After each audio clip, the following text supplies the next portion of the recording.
भूत प्रेत के किस्से सुनने में बेहद रोमांचक और दिलचस्प लगते हैं, लेकिन क्या हो जब ये किस्से सिर्फ किस्से न रहकर एक हकीकत की तरह आपके सामने आए।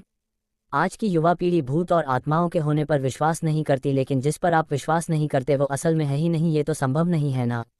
आज हम ऐसे ही भूतहा स्थान से आपका परिचय करवाने जा रहे हैं, जिसके बारे में कहा जाता है कि इसका निर्माण स्वयं एक आत्मा ने किया था।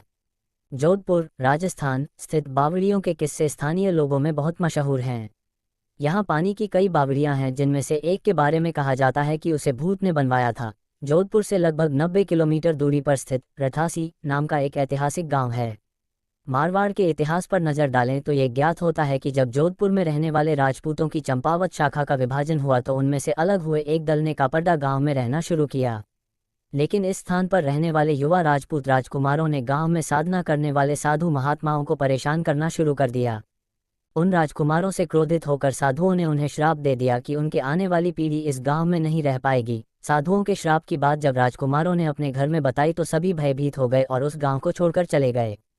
इस गांव को छोड़कर वह जिस गांव में रहने के लिए गए उस गांव का नाम है रथासी गांव। ये जोधपुर से लगभग 90 किलोमीटर की दूरी पर स्थित एक ऐतिहासिक गांव है। इस गांव में एक बावड़ी है जिसके बारे में कहा जाता है कि वो भूतों के सहयोग से बनी है, अर्थात उस बावड़ी को बनाने में भूत प्रेतों ने गांव वालों की सहायता की थी। ठाकुर जयसिंह के महल में स्थित इस बावड़ी को देखने के लिए लोग दूर दूर से आते हैं।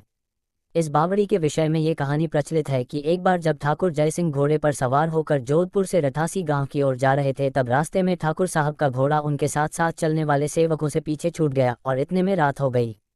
राजा का घोड़ा काफी थक चुका था और उसे बहुत प्यास लगी थी। रास्ते में एक तालाब को देखकर ठाकुर जयसिंह अपने घोड़े को पानी पिलाने के लिए ले गए। आधी रात का समय था। घोड़ा जैसे ही आगे बढ़ा, राजा को एक आकृति दिखाई दी जिसने धीरे धीरे इंसानी शरीर धारण कर लिया। राजा उसे देखकर डर गया। उस प्रेत ने राजा को कहा कि मुझे प्यास लगी है, लेकिन श्राप के कारण मैं इस कुएं का पानी नहीं पी सकता। राजा ने उस प्रेत को पानी पिलाया और राजा की दयालुता देखकर प्रेत ने उसे कहा कि वह जो भी मांगेगा वह उसे पूरी कर देगा। राजा ने प्रेत को कहा कि वह उसके महल में एक बावड़ी का निर्माण करे और उसके राज्य को सुंदर बना दे। भूत ने राजा के आदेश को स्वीकारते हुए कहा कि वो ये कार्य प्रत्यक्ष रूप से नहीं करेगा, लेकिन दिन भर में जितना भी काम होगा वह रात के समय 100 गुना और बढ़ जाएगा। उस प्रेत ने राजा को ये राज किसी को ना बताने के लिए कहा। इस घटना के 2 दिन बाद ही महल और बावड़ी की इमारतें बनने लगीं। रात में पत्थर ठोंकने की रहस्यमय आवाजें आने लगीं। दिन प्रतिदिन निर्माण काम तेज गति से बढ़ने लगा। लेकिन रानी के जिद करने पर राजा ने ये राज रानी को बता दिया कि आखिर निर्माण इतनी जल्दी कैसे पूरा होता जा रहा है। राजा ने जैसे ही यह राज रानी को बताया, सारा काम वहीं रुक गया। बावड़ी भी ज्यों की त्यों ही रह गई। इस घटना के बाद किसी ने भी उस बावड़ी को बनाने की कोशिश नहीं की।